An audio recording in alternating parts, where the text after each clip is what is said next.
Welcome. I'm Michelle Marchant Johnson, and I'm so thrilled and honored to have you here for the Man of the Month. Woo!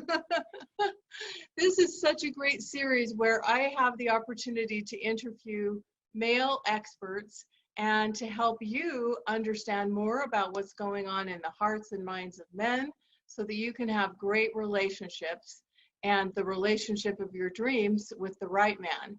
So my wonderful guest today is Hemal Radia. Welcome, Hemal. Thank you, Michelle. It's an honor to be part of your fantastic YouTube channel and Man of the Month. I'm absolutely honored. Well, we're so thrilled and honored to have you as our Man of the Month. It's so great to have you here. And it has nothing to do with calendar shoots, which is like right. Yes, no speedos required for this. Right. Probably a good thing, right? All right. So, Hemal, I want to give you just a quick, brief introduction for those who may not be as familiar with you and your work. And then we're going to jump right into what I know is going to be a really important conversation today. I think it's going to help a lot of people out there. So, Hemal Radia has been called a super coach and a speaker for over 25 years and is the author of the fantastic Find You and You Find Everything, The Secrets to the Law of Attraction book. He has helped thousands of people around the world manifesting to have their dream lives through live seminars in London, Las Vegas, and Australia, and also has his popular weekly Manifesting Excellent webinars. Hemal's Manifesting Excellence program is the finest in the state-of-the-art manifesting methods to take charge of your life and make amazing things happen in it right now. Whether it be finding true love, transforming your finances, or anything else, Hemal is the go-to guide to make it happen. So welcome once again, Hemal. Thank you, Michelle. Great to be here. So happy to have you. So I know that this is going to be a really exciting conversation because I think that you are one of the experts that I know that really is trained in the law of attraction and how we can use it. And I think this year has been an unusual year, to say the least. Let's just say that, right? We'll say it that way. Not probably what anyone saw coming or expected to have happen this year. Mm-hmm. And so I think that has resulted in some general disappointment out there for a lot of people. It's maybe made women out there feel like, well, how in the world am I supposed to attract love when I can't even have a normal life? And so I think this is a timely topic for us to discuss a little bit about, disappointments not only of this year, but maybe disappointments from the past and how we can move through some of those disappointments for this audience toward finding love, deeper satisfaction in life, and having the relationship of their dreams. That was just kind of a broad overarching idea of where we might go. Yeah, I mean, overall, if we think of this year, it's very unique in the sense that societies and cultures are very much different in how they're acting and how they're having to behave at the moment. One thing I will say is this, though, and this kind of ties everything together in relation to your question and this year and dating and romance and love and relationships, which is that everything that's happening now has an energetic basis. It's all consciousness. So it's not separate to us in the sense that although it's a very different year, it's a very much a reflection of consciousness. It's a reflection of energy. So this is the thing. Everything is as possible for you now as it was last year. So even though things are happening around you and outside in the world and behaviors are changing, there's different laws and rules and guidelines at the moment in how to act and behave in public. But energetically, if you're a match to something, it comes into your life. The thing is, what happens is we get so distracted with what we're seeing and a lot of the fear stuff as well, and concern for ourselves and those that we love. And so our energy gets taken up by all these other things that we have to deal with at the moment. But energetically, there's no reason why you can't attract love or anything else right now. The universe is still an energetic universe, just like any other time. So right now, what's playing out in the world is a reflection of energy and consciousness. So your own life is no different. So if you want to attract love, it's about tuning into it. Don't think that you can't because of this situation, because you might be in the right place at the right time and happen to bump into someone, and or you'll be drawn. It's like over the years, people will say to me, Hemal, I can't find love because there's no single man in my town, they might say, or or because of their age, they might say, or they might say they're a single parent. This is the thing. It's actually not the thing. Not the thing itself, the reason itself why we don't attract what we want. It's actually what we think about it. So it's the fact that you think your age gets in the way, or you being a single parent, or your location. But what if that's not a factor? What if it's actually your energy, your vibration about love, about romance, and we'll go deeper in that in a moment, I'm sure. So as you get into that, things will start to happen in your life. So the thing is, first of all, in relation to this year, it's putting aside that this is going to stop me having love. Actually, you know what? Why can I not attract love any more now than ever? Basically, don't focus on I mean, I know there's social distancing and all sorts of other things, but there's no reason why you can't meet someone and them come into your life. So the key thing is the energy. So what if actually it's as much on now as it ever has been, sort of thing. And then it's about working with what you think and feel about it. So that's that. So it's not, this year is not any different from any others, what I'm saying. So why, if you've not attracted love in recent years or past years recently, what's different? What is it that we need to work on to allow it to come in now as much as any other time? So then, we look a bit deeper. What are your beliefs about love? Are you ready to receive it? So one thing I often say to people is, if you had, let's say it's true love, or you're looking for a long-term partner or someone to marry, if he showed up today, how would you feel? What would your reaction be? Notice your immediate emotional reaction. Do you feel scared? Do you feel surprised? That's telling you your beliefs. So where you want your beliefs is a place of expectation that, hey, I'm feeling so excited about my life and I'm looking forward to sharing it, and I know someone is imminently coming in. That's kind of, you're on the precipice of something amazing. That's how you want to feel. It's kind of like Christmas Eve. What's tomorrow? Something special is going to happen. That's how you want to be. So if you're not getting a reaction like that, explore your beliefs, your thinking, your feelings around this, and that's where the room is to maneuver for it to come in. Mm-hmm. So what if, and I'm going to just kind of play a little devil's advocate, because I know what might be going on in some of the minds of some of the people out there. What if, when I hear something like this, the inner cynic voice is talking to me and saying, well, that's nice to say, but things are different now, and it really is hard to date, and it really is hard to meet someone. I mean, I'm with you. I believe love can find a way, right? Yes. Under any circumstances. But I also know, having spoken to a lot of people this year, that there are some of those thoughts of doubt and fear, and like, I don't see how it can happen right now. So what do we do if that inner cynic voice is jabbering in there? And that's a good point, because that is the case. Normally we'll have an inner cynic, whether this year or any other time. Other times it might be, I can't attract it because of whatever, because of I'm a divorcee, or I'm a single parent, or et cetera, whatever reason. Too bad. All the good ones are taken. Exactly. In my city, state, country. That's it. That's exactly it. And so what I would say to people is actually not the reason that you think it is. It's actually the fact that you think it's the reason. It's the energy that you put to the reason. And sometimes it can be a little bit more outside of conscious awareness. So we just dig a bit deeper, such as with the question I asked earlier, which is, if the man of your dreams showed up today, how would you feel? And is it like, oh, right, that's going to happen? So notice the inner voice, basically. So going back to your question, Michelle, like, oh, it's harder this year, it's more difficult to meet men, etc., etc. So okay, so what you want to do is you want to soothe that. So you want to say, okay, you know what, maybe it's harder, but you know what, let's say, even if I can't meet a man, I'm going to love my life. I'm going to focus on loving my life and enjoying my life as best as I can this year, basically.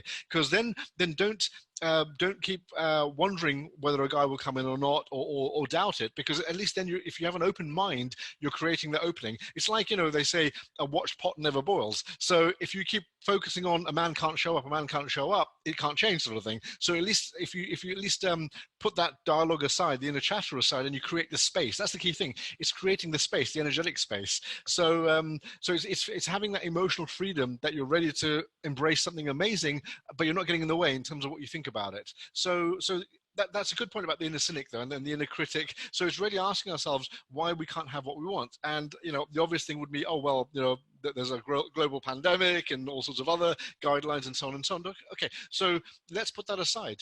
Let's just say, okay, well, what if what Hemel's saying could be true? Let me just go with it. Let's no harm. What if Hemel's right? Okay, let's just go with it. Let me experiment.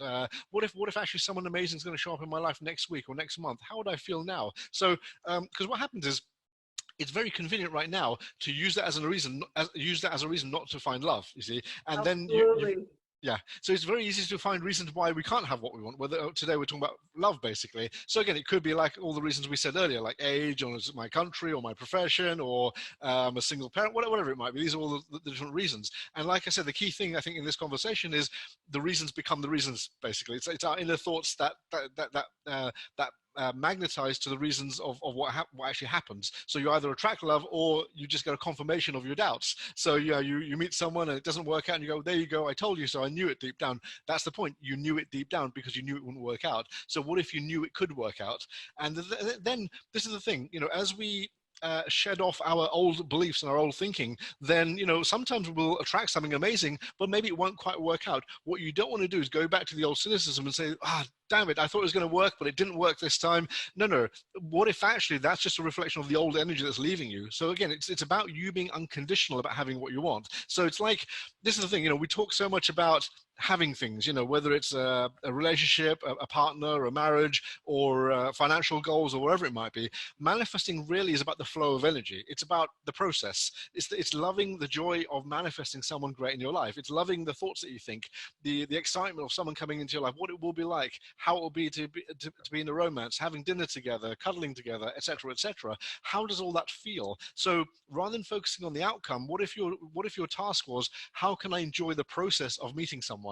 So you could say to yourself, whilst I'm single, how can I love being single? And this is the thing, for many people, they hate being single. It's like, for them, they equate it to loneliness, they equate it to maybe being a failure or whatever else, or they see their friends with someone else and it makes them feel worse. So it's about loving where you are right now. And that's the thing, the irony of it, because when we don't love where we are, we're pushing against the thing we want, basically. So when someone says, I want to be in a relationship because I don't want to be lonely, or I don't want to be the odd one out when I go out to dinner with my friends, that's actually part of the vibration of what you're offering right now. So what if you totally love where you are? What if you're not worried about anything in your life? If things don't change, you still love your life. That then becomes very, very attractive for someone to come into your life. And we've probably all been in this situation where we take the pressure off what we want and we just enjoy life, and suddenly it comes in and we go, where did that come from? I wasn't even thinking about it, because you took the energy off what you didn't want and you created the opening for it to come into your life. Mm-hmm. So are you saying that part of this, at least if I'm understanding you correctly, and I want to clarify, at least part of this is creating the space within, and part of that is really feeling, imagining what it would be like to have this person in our lives, while also enjoying where we're at right now, loving our lives, loving ourselves right now, and having the best possible life that we can. Because I do think in our industry, or at least the industry that I consider myself to be in, helping people meet and attract the right person, there is a lot of emphasis on the destination, for good reason. The destination is meeting that partner, when in reality, that's just a part of a bigger journey, because once you meet that right person, there's still the whole dynamic of the relationship and learning how to be successful in a relationship and that sort of thing. But we think of that point in time when we meet the right person as the destination. Yes. And there's so much emphasis on that it can be hard sometimes to enjoy the process or the journey. Whereas one of my, as one of my mentors sometimes says, even embrace the struggle, even when it feels like a struggle, because we're learning and growing and evolving in that process. I totally agree with you. In fact, what if we are where we need to be? And if it's the struggle, that's part of the process. That's part of the journey. It's kind of like the old analogy about the seed has to battle the soil and the elements to come out of the ground, basically. Same with us. So what if actually, so it's embracing where we are. It's embracing the journey rather than, feeling bad about the past and the things that didn't work out. What if actually that was all part of the setup, the makeup for you to get to where you needed to be? So maybe it's giving you clarity about what you didn't want. Maybe it's allowing you to hone in what what you would like more of, etc., etc. And you're very right about, especially in coaching and relationships and other coaching, it's really about, we set goals because we want people to have the results that they want. But what I'm getting at is it's a little bit paradoxical. So yes, we do want to set goals, absolutely, but not be attached to them. It's enjoying the process as well, sort of thing. So it's having a clearly defined outcome about where we want to head towards, but at the same time also loving the process. Because otherwise, like you said, I mean, yeah, the goal becomes a stepping point for the next goal and the next goal and so on and so on. People come together, they have a long-term relationship, but then they have goals that they want to have for the next year, 5 years, 10 years. It's just a starting point, exactly. So it's really about enjoying the process, because people could achieve their goal. It's like someone who has strived all their life to become a millionaire. They work so hard, they become a millionaire, and then they go, is that all it is, sort of thing? So it's about fulfillment. It's about, and that's the emotional richness in our lives. And the irony is this, that when we have that emotional richness, we actually attract things far more easily, because that's the energy. We're about in manifesting a law of attraction. Law of attraction is really about energy and emotion. So it's about feeling how we want to be. So going back to what you were saying, do we visualize and do we enjoy where we are now? And this is the thing in what I teach, which is I find, when we genuinely love where we are now, we almost don't even need to visualize, because we're actually aligned, we're in that energy, basically. So I find, I know, like, traditionally law of attraction, people talk about visualize your goals. My view is actually, when we clean up and totally love where we are now, we actually don't even have to visualize or even think about what we want or even focus on it, because we're loving life so much. We're in that frequency where we attract more things we love, such as a partner and all sorts of other things. So because the universe knows what you want, you've just got to come into frequency to allow yourself to receive it, essentially. Yeah, very interesting, very powerful. So I want to ask you a little bit more nuanced question. Great. Well, and I want to lead into this with just a little brief tiny story. So this for me was a turning point in my life, but I want to hear what you have to say about this, because I think sometimes these limiting beliefs or the inner cynic or whatever, I think sometimes that's kind of on the subconscious level. We're not even necessarily that conscious of what's going on. And so I want to share a little story about how that kind of showed up for me, and then I want you to share with us how we understand more about what might be going on more on a subconscious level, because that gets a little trickier than what we're aware we might be thinking about. Absolutely. So I was on this is years ago. I was probably in my late 30s, early 40s, and I was on a plane ride from Salt Lake to New York City, so about a 4-hour plane ride. It was at night, and I was sitting by this man, and we had a nice conversation, and things were just, very comfortable. It wasn't awkward or anything. He was just, having a nice conversation, and we talked quite a bit. So by the end of the conversation, after sitting there for 4 hours, we were talking on a little bit deeper level, and he was asking me, not in a creepy way or anything, but he was just asking me, are you married? Do you have kids? That sort of thing. And I was single at the time. And out of me, it felt like this voice just came out of me like from somewhere inside, and it just said, no, I'm not married. I haven't met anyone, and I don't really know if I ever will. And I was like, where did that come from? Like, I didn't even really know that I really believed that, but it came out and it was very real and genuine. And he looked at me and he was like, well, why? Why would you say that? What's wrong with you? And I was thinking to myself, I didn't even know what to say to him. I didn't even know that was there, but that's what came out. In just this real moment. Like, I felt like I could just share with this stranger something very vulnerable, and it just came out like this honest, blah. Like, what? There it was. And I'm like, and I was shocked. I was like, wow, I didn't even know that was there. I didn't even know I really believed that. It's amazing what comes out in these innocent moments. And that's very much similar to what I was saying earlier. It's like the question I said is, how would you feel if someone showed up today, sort of thing? And it's asking these questions to see what our reaction is. It's kind of like, when we flip a coin and we say head or tails, and the truth of it is, it actually doesn't matter which way. It's how you feel about whichever way shows up. And that's the thing here. It reveals your unconscious intentions and your unconscious feelings. So it's like, if a man showed up today and you could spend the rest of your life with him and he's totally what you want, how would you feel? So it's really really our emotional reaction. That'll give a clue as to what's underlying unconsciously. So if it doesn't feel good, then we dig a bit deeper and say, okay, what about it? You know, is it about having a man? Do I not believe I can have what I want? Do I not believe he's out there? Or am I afraid of commitment? Am I afraid of marriage? Am I afraid of living with someone? Is it, you know, so getting a bit more specific of what could be the thing that's not feeling totally aligned. Years ago, oftentimes I'd have women that would say they keep attracting men, but men that, for example, don't want to commit, for example. And Right, I say, I'd say to them, the thing is this, that everything is a reflection of us on some level. So I would ask them the question. I would say, okay, if a guy showed up today ready to commit, how would you feel? And there might be all sorts of reasons that might come up. It might be like, oh, I don't believe he's out there. But one thing that might come up when I say that is she might say, oh, if he wanted to commit, well, I'm not so sure. And I would say, oh, well, why not? And they might, for example, say, well, I'm scared I would lose my freedom or my independence. And I'd say, okay, there you go. So you're actually scared of losing your freedom and your independence. So subconsciously, you're attracting men that won't go that far. So you're not going to get scared of losing your freedom and your independence. So you're attracting the wrong people because subconsciously you feel safer doing so.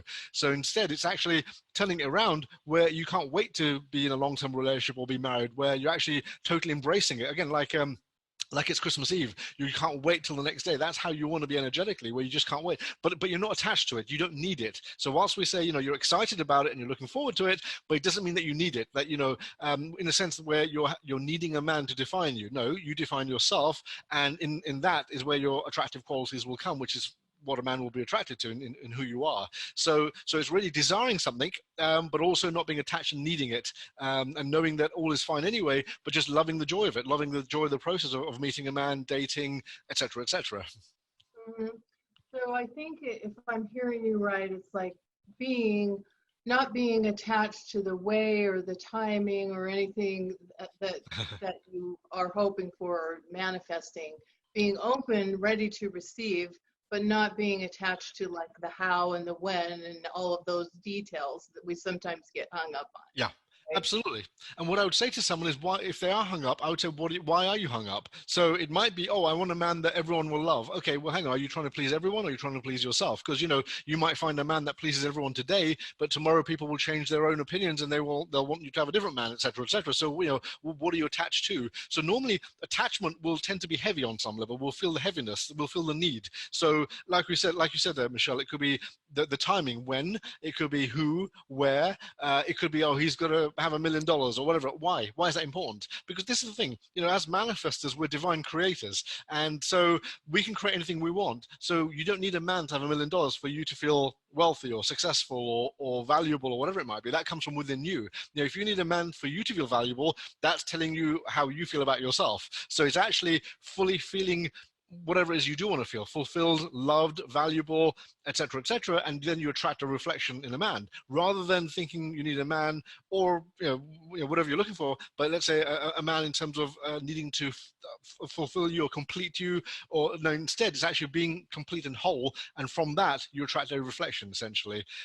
So yes, it's not. And going back to attachment, so attachment will tend to feel heavy. You know, when you, I was saying, like some people say, you know, when will he show up? Then, and needing it to be within 3 months. Why? What's the anxiety about it? You know, is it that you feel the clock is ticking by and you're anxious? You need to find a man. You need to have a family, or it's been so many years and people keep saying, "Why are you single? Why are you single?" So notice that becomes part of the energy. So when you're anxious, or when you feel like, oh, people keep asking me, forget about people asking you. Put that out of your mindset, basically, because otherwise that becomes part of your energy and the anxiety, and then you start to attract things that will reflect your anxiety. You'll attract the wrong men that will continue the anxiety further, sort of thing. So it's being totally at peace with where you are now. Going back to what we were saying a bit earlier, totally loving where you are. It's okay if people keep asking you, why aren't you married yet, or why don't you have a man yet, or whatever. It's being totally at peace with yourself and loving where you are. Again, what we talked about earlier, it's totally embracing it, loving it where you are now, and genuinely, not just because Hemal says so and we're talking about it, but genuinely loving where you are, and then you genuinely attract a reflection of that. Mm-hmm. Yeah, and I want to go back to put an accent on something you were talking about just a little earlier too, which was when you said, for women that come, and we both hear this, I'm sure, I attract the wrong men, or these men that won't commit and that sort of thing. And this ambivalence that you talked about, where a woman is actually afraid of losing her freedom, of her autonomy, of her independence, she believes on some level that that's what will happen if she's in a committed relationship. Yep. That actually is very, very common. And I think it's very common for a lot of women that I work with, because I tend to work with a little bit more mature women, 40, 50, 60s. And a lot of them have worked very hard and out of necessity have had to be very strong and independent and self-sufficient. Yes. And there's like and on some level we're proud of that, and that's good. But it's like there's a fear that if they're in partnership, that some of that's going to be taken away or diminished in some way. Yes. And so it's very much like when we say, like, women say they keep attracting the wrong partner and the wrong qualities. So there's several things we could look into. First of all, what do you believe about the qualities that you're attracting or that you would like to attract? So if you keep attracting men that, I don't know, that have, let's say, certain addictions or habits like drinking or whatever else, what is it about that? You know, for example, and this is just an example, sometimes some people, I mean, obviously we're talking about women today, but it could be men as well, they like attracting people that need help, and maybe they feel safer, someone who needs them, rather than someone who's empowered and so on and so on, because they may be scared they'll lose them one day, or so on and so on and so on. So the thing to ask is, how do you feel about what you have been attracting? The thing that you don't want, how do you feel about it? And what if people weren't obsessed or had addictions or whatever else sort of thing? How would you feel? What if they were empowered? Do you feel scared? Do you feel vulnerable? Do you think that one day they might leave you for someone else, sort of thing? So explore those fears. How do you feel about the things that you would like that you haven't seen yet? So do you believe, oh, men, you know, there aren't men like that out there? Or it might be that you believe men are out there with that, but not for you, for example, for whatever reason. You know, maybe, oh, I'm too old, or I'm not attractive. Again, I mean, we've all seen people in the world that, for example, conventionally people might not think of as attractive, but they found the love of their lives. It's all energetic. It's not physical. I mean, I know we talk about physical attraction. My view is attraction happens on an energetic level and then on the physical. And also, when we're aligned energetically, if you want to look at it as psychically or intuitively, there's a whole network, and we're all interconnected. And so as we tune into a certain energy and a certain vibration, we bring that forth. So if we believe that, we keep attracting the wrong people, we bring the wrong people in to reflect that confirmation, basically. Or if we believe, hey, I'm going to have what I want, it's amazing, I deserve what I want, and everything's out there that I want, and it feels amazing, and I'm enjoying the process, I'm looking forward to my life, and being in that vibe, basically. So so it's really very much about tuning into the vibe of how you want it to be. And in terms of the qualities that you want to attract, is looking into, what are your beliefs about it? Do you believe the men are out there? Do you not? Do you believe that they're not out there? Do you believe just generally about relationships for you? Do you believe that, oh, no, it's too late for me, or for whatever reason, like we talked about earlier, the key thing is the reason, because then what will happen is, if subconsciously we think we don't deserve it, or it's not out there, or it's out there but we don't believe we can have it, we'll keep attracting it. So look at the qualities, but look at how you see relationships and men, and in relation to yourself. And one more thing is, what about commitment? So if that's what you're looking for, how do you feel about commitment? How do you feel about marriage? So again, does that bring up fears? Does that bring up, like, oh, well, hang on, I've built up a fortune here, that could be under risk if I marry the wrong person, or if so look at your concerns. And if there's a hesitation, that's a clue. So this is what I often tell people, is that it might not be obvious, but if there's a hesitation when you answer these questions, that's a clue. It should be congruent. It should be, again, like Christmas Eve, can't wait till tomorrow, I'm excited. That's how you want to feel, basically. Mm-hmm. So I just want to ask you another question here, and that is that I believe that we actually are in the creative process when we speak and when we think. And so I think it's really important, and we've been talking about some of this, to really pay attention to our feelings and what we say and what we think, because I believe that everything we create in our lives, we first create in our minds, and we want to speak into the words. We want to speak the words and speak into what we want and not what we don't want. So often I'll hear women, when I'm talking to them, like initially for the first time, they'll say, well, I don't want this, and I don't want that, and I don't want that, and I don't want this. Or you'll even see that in profiles. Don't even bother to write me if you're this. I don't want this. And I'm like, wow, that seems opposite. It seems like we want to be speaking into what we do want and thinking into what we do want, because I believe that's part of the creative process. What are your thoughts on that? I totally agree, 100%. And also, we become so familiar with it, we become unconscious to it as well. So we've been saying the same story in our heads or to our friends that we become so used to it, we don't even realize it's what we don't want, basically. And sometimes, we might use positive words, but behind it, the story we have in our heads of what we don't want as well. So that's something else to be conscious of. So, but yeah, no, I totally agree. And everything on the outside is a reflection of what's on the inside. 100% agree with what you said there in terms of what we think, what we write, what we feel. Absolutely. And so this is the thing. If you can't feel it, if you can't think it, how do you expect to manifest it and have it? It's like, for example, I work with people obviously on love, like we're talking about, but also money. And I'll say to people, if you have the money that you want, or if you have the love that you want, how do you feel? And oftentimes they might feel uncomfortable. And this is the thing I'll say to them, well, hang on, if you feel uncomfortable even thinking about it, how do you expect to attract it and keep it in your life? It's almost like subconsciously, it's almost like a hot potato. You might even attract it, but you feel uncomfortable around it. Let's say there's a self-esteem thing and you attract someone absolutely stunning in whatever way, in terms of their personality and how they are, or their looks, or whatever it might be, and then you're thinking, oh, can I keep him or her, etc., etc. So it's like a hot potato basically. So again, that's down to your self-esteem and having what you want. So notice how you feel about what you want. That's a big clue. Does it feel exciting? Does it feel scary? Does it feel like, well, why should it happen, etc., etc.? So notice the inner dialogue, the inner chatter that we talked about earlier. But also, like I said, over time, what happens is we get used to our own stories. So sometimes, a woman might say, "Hey, I want to attract a man. Why isn't he? Where is he? Why isn't he showing up? Why do the wrong men keep showing up?" And then when she's out with her friends, she's maybe bad mouthing her exes, for example. Where's the energy? Why are you putting your attention there?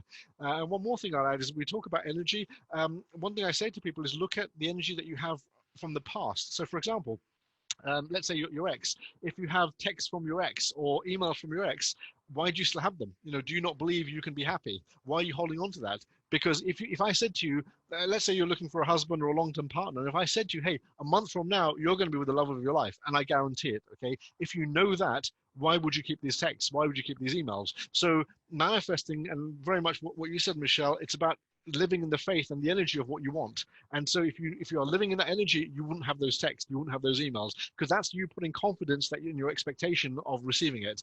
If you don't believe it, then the universe is not going to reflect it. If you believe like, oh well, maybe not, that's the reflection you get. You get a wobbly reflection, so to speak, in what you attract. So you want to have absolute confidence, just like Michelle said there, of you having and being the happiest that you've ever been in your life. That's 100%, and you're committed to it. You let go of things to prepare the groundwork for it. And also, you might feel like, well, physically, am I ready? In terms of like physical clutter, do I want to be living with someone? Will they move in with me? Do I have like lots of clutter that I want to let go of and create space for the new relationship that I want? So look at that as well. Literally live out the relationship now. How would you be if a man showed up today ready to have everything that you want? Do you feel uncomfortable in some area, about what you have on your phone, or physically what you have, or emotionally, etc., etc.? And one very quick thing is, years ago I was doing a radio show, and a woman asked me. She said she'd been doing visualizing, but she hadn't attracted anyone. It had been over 6 months. So I said to her, "What are you visualizing?" And she pretty much said something like, "Well, tall, dark, and handsome." And I said, "Okay." So now I said, "Look, notice that's quite a general thing. But what if actually, let's get a bit more specific. What's he like? What's his personality like? What's his characteristics like? Where would you go together? What's he like physically?" And as we got more detailed, she paused. She said, "Ah." I said, "What is it?" She goes, "I think I know what it is." I said, "What is it?" She goes, "As we got more detailed, she goes, I think she said she'd been through a divorce, and she said, I realize now I've not actually let go of my emotions around that. So by being general, we're playing the safe route, but by getting a bit more specific, we're starting to bring it into reality. We're starting to flesh out the details, and then sometimes we'll get a bit of friction, like, oh, that doesn't feel comfortable because there's something else there I need to address or clear. So sometimes getting clear and specific. If you have the relationship now, if you're living together, go into the details and notice what that stirs up. Either it'll feel exciting, or something will stir up, which will give you feedback as to what to clear. Mm-hmm. Yeah.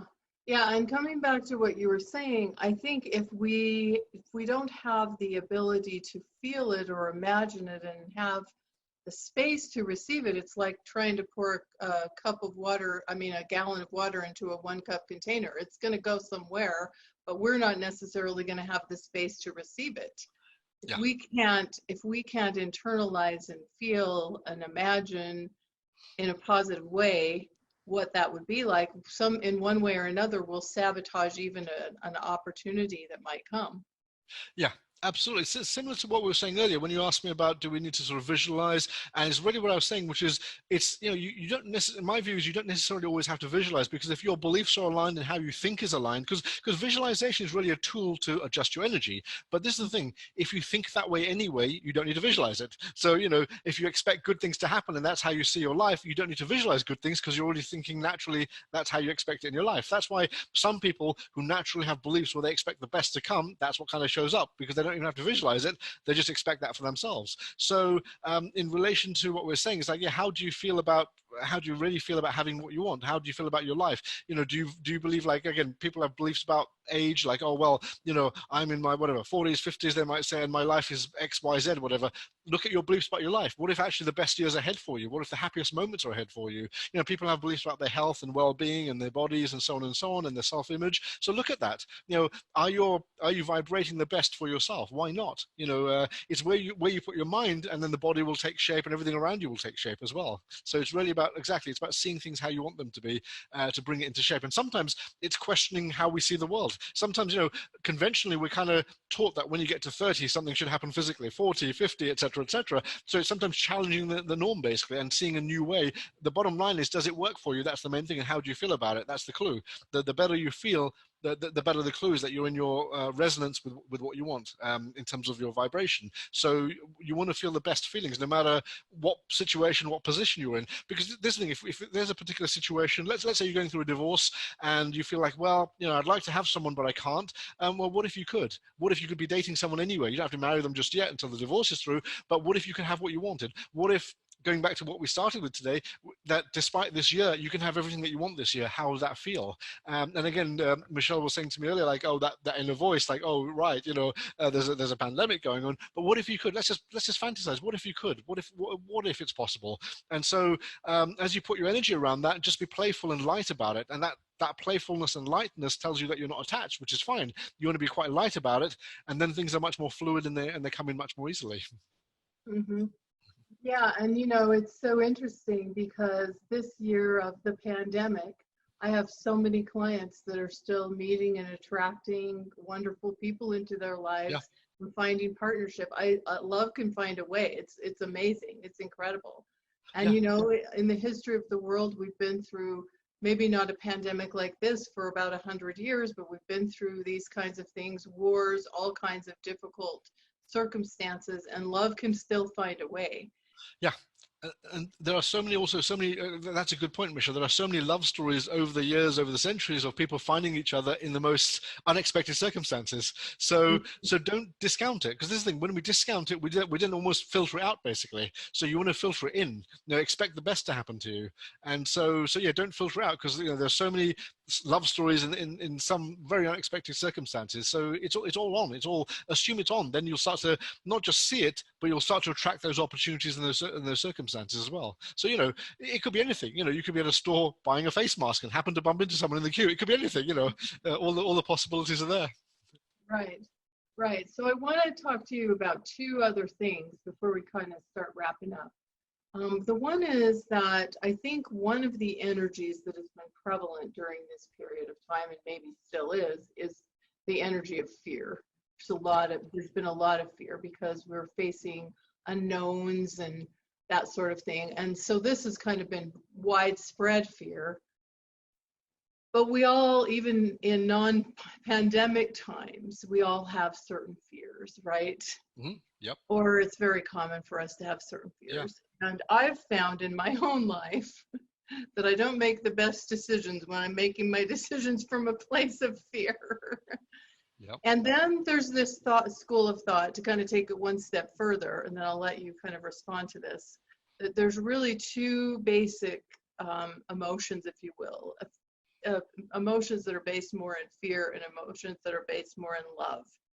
So if we do find ourselves in fear in a general sense, or in a more personal sense, what do we do to move from that energy of fear into a place of love, or into a place of manifesting, or into a place of attraction? Like, how do we empower ourselves in that way?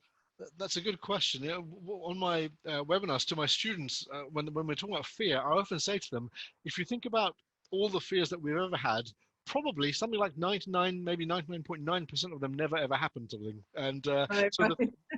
the probability is quite low, sort of thing. So, and also notice what fear is. If you think about it, fear is a process of imagining or visualizing something we don't want and then feeling panic or fear or anxiety around it. So feeling a negative emotion in response to making a picture in our minds of what we don't want, which is actually just like goal setting. It's just the reverse. Goal setting is what do I want? Let me feel amazing about it. Fear is the other. And also, I guess with us with fear, it's almost like over the historically, it's like almost like a survival mechanism, and that's why we kind of react to it, the reptilian brain and everything else, sort of thing. So what I would say is, in relation to fear, ask yourself, what are my fears? Are you worried about the pandemic? Are you worried about yourself or your family, etc., etc.? So the thing is this: it's like always worrying about being hit by a bus. You be careful, etc., etc. You do the right steps, basically. Same with this. You do all the right steps, and then let the fear go, basically. Because otherwise, what happens with fear, like you're saying, Michelle, we get into that bandwidth, basically, and then we start to see things to be scared of, and then we see more things to be scared of, and so on and so on. And so, my view is, it's being proactive if you want to be, being proactive, making constructive choices, having solutions, whether it be pandemic related or otherwise, but from a different energy, from an energy of resourcefulness, of strength. I'm being prepared. I'm enjoying the process. I'm loving the process. So momentarily, let me get into fear mode. Let me make a list of what I'm scared of. But now that I've got my list, let me get into proactive mode and fix this into solution mode. So what I'm saying is, it's okay. Fear can be okay in terms of actually sort of downloading what you're concerned about, but then it's being resourceful, being constructive. Because if you're carrying fear all the time, that's not good energetically. And then we start to see things that aren't necessarily there because we interpret them a certain way because we've got certain fear filters up. So what I would say is, if you need to make plans, etc., do that. But then, now that you've made the plan, be confident. Okay, if there's anything you need to adjust to your plan, be confident, be resourceful, and then think, okay, well, now how can I use this to my advantage in terms of, okay, I'm prepared, but how can this be the best time of my year, or the best time of my life? So it's actually then, like we said earlier, rather than seeing this as a situation which is going to hinder me or hold me back, actually, it's all still possible. It's all energy, basically. What if actually everything's going to work out? Everyone's going to be okay. I'm going to take these steps because I feel they're the right steps to take energetically, physically, in terms of precautions for me and my family, you might say. But then, how do I think of this being the best year next year? How can the best things happen for me? And again, when we start to put the energy there, the energy will start to lead you to things. When you don't believe it, you'll get the reflection to say, no, nothing can happen now, and that's what you'll see. But all sorts of things are possible, all sorts of synchronicities. Today we happen to be talking about love, but it could be anything. It could be a job, it could be other things. I know at the moment, economically, lots of things are going to be happening as well. And when we hear in the media, all sorts of not so good things. But even with that, what if there's all sorts of opportunities that will open up? So it's starting to see things, because it's all energy, it's all malleable. So 80% of what's around us is malleable. It's space. So physical matter is only a small proportion of what we see. It's just energy is vibrating at such a fast level, it gives the illusion of solidity. So it's all malleable by your thoughts. So start to put your attention, well, what if actually it can be good? And so it's just feeling that way, starting off with the feeling and then being open-minded. And then suddenly little things will happen, which will give you some confidence. And then you start to believe it even more, and then it happens much more quickly. Mm-hmm. Yeah. Yeah. I think that's really, really important advice. I think you're right. There are useful aspects of fear. It helps us to know what our concerns are, what our fears are. And sometimes there's good fear that actually warns us of real danger. But what I'm really talking about here is kind of more the irrational fears, or the fears that are like based in a story we've told ourselves or something like that. And I think my experience, at least, has been that's not the energy that I want to be in to live my life, because it doesn't lead me down the paths that are most empowering. And I think if we can look at everything, like you said earlier, what if this is exactly where we're supposed to be? Like, what if this is part of our life's journey? And this is leading into my next question too. Because I believe we all have our own path and our own journey in life and our own journey in love. And so one of the things that I think happens for women, and probably for human beings in general, is when we start comparing ourselves with other people and comparing the journeys of other people with our own. And seldom do we compare ourselves in a positive way. You know, we're usually looking at the shiny Facebook version of Yep. someone else's life on our very worst day and saying, well, look at all they have. They have this great life and they have this great love and they have all this money and they have all these wonderful things. And that doesn't seem to be the way my life is. We're comparing that probably with our worst day. Yep. And then we're kind of saying something has gone terribly wrong in my life. So I believe we're all on our own journey through life and love, and that's not productive or helpful. What would you say about all that? Yeah. I totally agree. You know, as you were saying that, you reminded me of a funny sort of meme I saw many, many years ago about, like, you know, obviously they have attractive models, male, female, oftentimes female, and then you know, the caption says even the model doesn't look like the model in the photo, sort of thing. And so it's the same with comparing, which is, and this is the thing, you know, let's say someone's doing better than you, but let's say you're doing better than someone else, but still, when you're attaching yourself to someone else, good or bad, you're attaching yourself to someone else's progress. Whereas energy it's an infinite, you can get infinite results basically in terms of what can happen. Things can happen for you far more quickly as you do your inner work. Because again, if you're attaching it to someone on the outside, whether to gain confidence or whatever else, you're still limiting yourself basically because you're basing it on someone else's progress. So my view when it comes to law of attraction manifesting is, when you do your inner work, like with the beliefs and everything that we've talked about today, what happens is things can suddenly happen very, very quickly for you. And so, but when you think it needs to take 3 months or a month or whatever, you're now holding it back, sort of thing. Or when you think things need to take whatever, or there's certain requirements, so it's putting all that aside. Just follow what you love and clear up all the things that get in the way. The right things will happen in the right steps, in the right process for you. And if something happens that makes you feel uncomfortable, that's feedback. Why am I feeling uncomfortable? Oh, you know, I've met a man that I could really fall in love with, and maybe I'm scared I'll fall in love. Okay, so it's telling me my fears now. What are my fears? So again, it's all our own personal evolution. It's our own personal journey, and the outer is just a reflection of our own inner journey, essentially. But in relation to this, it's very much it's just very much working with the inner, and as we clean that up, we'll very much see what happens on the outer as a reflection. Mm-hmm. Yeah, and you know what? I mean, if we can embrace, like we talked about earlier, if we can embrace where we're at, and even if it feels challenging, if we can embrace what is the opportunity in this, what is the opportunity in this moment, or what is there for me to understand about this? You know, there's this Chinese symbol, and you may be aware of this, for danger, you know, this Chinese symbol, yes, and it represents both danger and opportunity. Right? And so if we look for, in this situation, what the opportunity is, you know, if we look at crisis, the symbol for crisis, and one side is danger, one side is opportunity. If we're focused all on the danger and not on the opportunity, we might miss out on something really important or really valuable for our journey of life. Yeah, I absolutely agree. You know, it again ties in with everything we've said, which is, are we scared of something, or because when we're scared, we're now being reactive. We're contracting energetically rather than expanding and looking at it as an opportunity. So like we're saying, what if everything is a blessing? What if everything is a gift? That's the thing. So, and then you totally turn it around. You then see the possibility, or as we're saying, the opportunity in something, rather than the downfall of it or the danger of it. For example, let's say someone's been married for many, many years and divorced, and they look back and go, why did I get into that? And they feel bad the fact that they think they've wasted whatever many years, whatever many years it may be.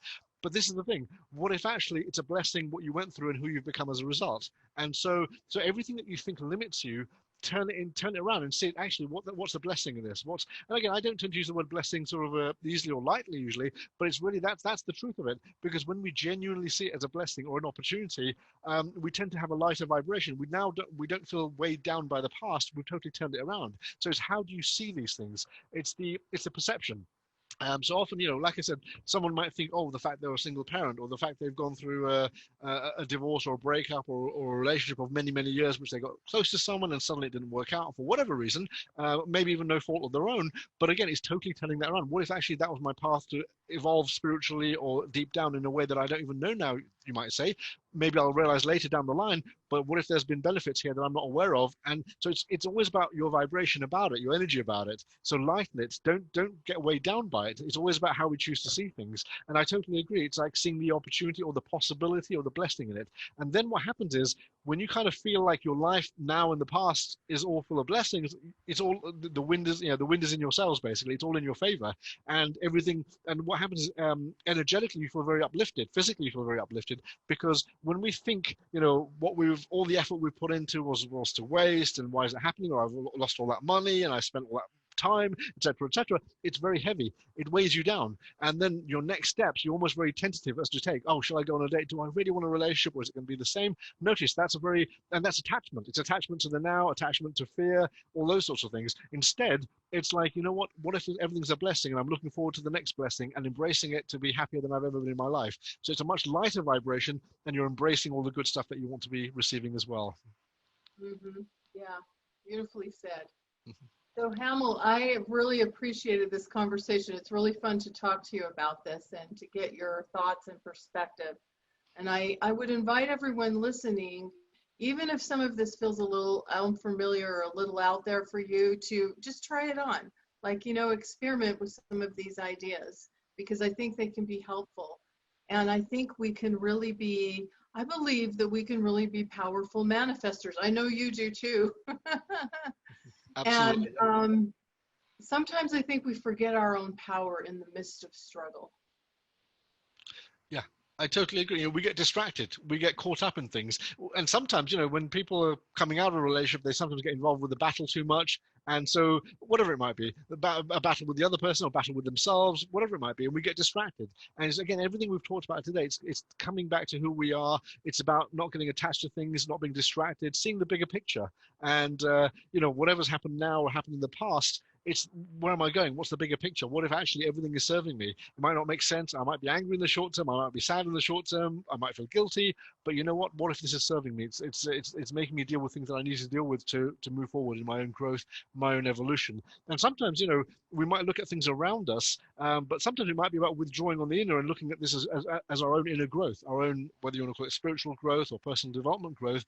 As that happens, you then attract things that will reflect that as well. But as we take care of the inner, like we said earlier, the outer will take shape. So sometimes it's just easier to maybe withdraw and focus on the inner rather than the things that have happened or whatever. And also depersonalizing them.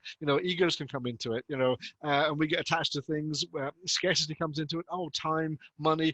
What if it's an abundant universe? You think you might have wasted 2 years or 20 years, but what if actually the universe can give you what you want in a heartbeat? It's just about tuning into it. So it's, again, moving away from fear, scarcity, loss, focusing on lack, moving away from that towards focusing on what you do want, the presence of what you want, abundance, love, fulfillment, all that sort of thing. Again, and one more thing is moving away from isolation towards interconnectedness within ourselves and with the rest of the world, and then we flow much more easily.